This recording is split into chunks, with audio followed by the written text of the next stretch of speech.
Are you running too easy on your long runs? Are you running too hard on your long runs? Biggest mistakes runners make on their long runs. As you can see, right now I'm not even running, I am hiking up here. So I'm going to share a few of the biggest mistakes I see people making, particularly on their long runs, but on other runs too. So, number one, how easy should you be doing your long runs? Well, there's a few factors to take in, but one is, what is the goal? If the goal is to build an aerobic base, which very often it should be on a long run, then you should be going easy. So your heart rate shouldn't be getting too high. I like subjective measures in terms of using your rate of perceived exertion for this, but heart rate can also be a very useful metric. Now, too easy. How do you know what's too easy? Well, let's talk about a 5-zone training model, one of the most common sort of zone systems. You've got zone 1 to 5, 1 and 2 being the easy zones. So should you do zone 1 or should you do zone 2? How easy should it be? Well, that depends. And it depends on your aerobic threshold and anaerobic threshold. So, the only way to determine that is through testing. So you have to test those numbers first. What's your aerobic threshold? What's your anaerobic threshold? And once you get those numbers, that determines whether you should be running in zone 1 or zone 2 for your easy runs and for your long runs. Because if you get this wrong, you'll either be running too easy and not making the fitness progress you should, or you'll be running too fast, even though it's still easy, but for you it'll be too fast, resulting in overtraining or injury. So really important that you get these things right. You don't want to make these mistakes, very common mistakes runners make. So how fast should you be running? How easy should you be running? How fast should you be running is determined by your aerobic and anaerobic threshold. Once you get those numbers, you can figure that out. Also, if you're always running too easy all the time, you reduce muscle tension.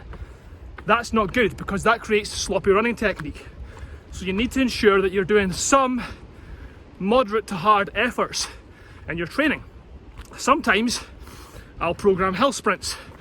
Sometimes I'll even do hill sprints or hill strides as part of a long run. Sometimes we'll do race-specific long runs. So if I've got a runner who is doing a particular race, we'll do some race-specific long runs at a certain point in their training. It needs to be timed correctly for the optimal results. You do it too early, they're going to end up overtraining or reaching a peak and then heading on a downward spiral of fitness, potentially getting injured or overtrained. If you do it too late, they're not going to actually see the benefits. So let's just get out of the wind here for a second, but it is a beautiful day. Look at the sun on the hill. What are we at? Yeah, heart rate's good. Let's head down for a second. So these specific long runs are going to train you for your goal race, goal event, whatever it is you're doing. It might include some up-tempo work. It might include some long hill reps. It might even include some shorter hill sprints or strides as part of your long run, depending on what your race goals are. There's so many ways we can do this, and it really is quite individual.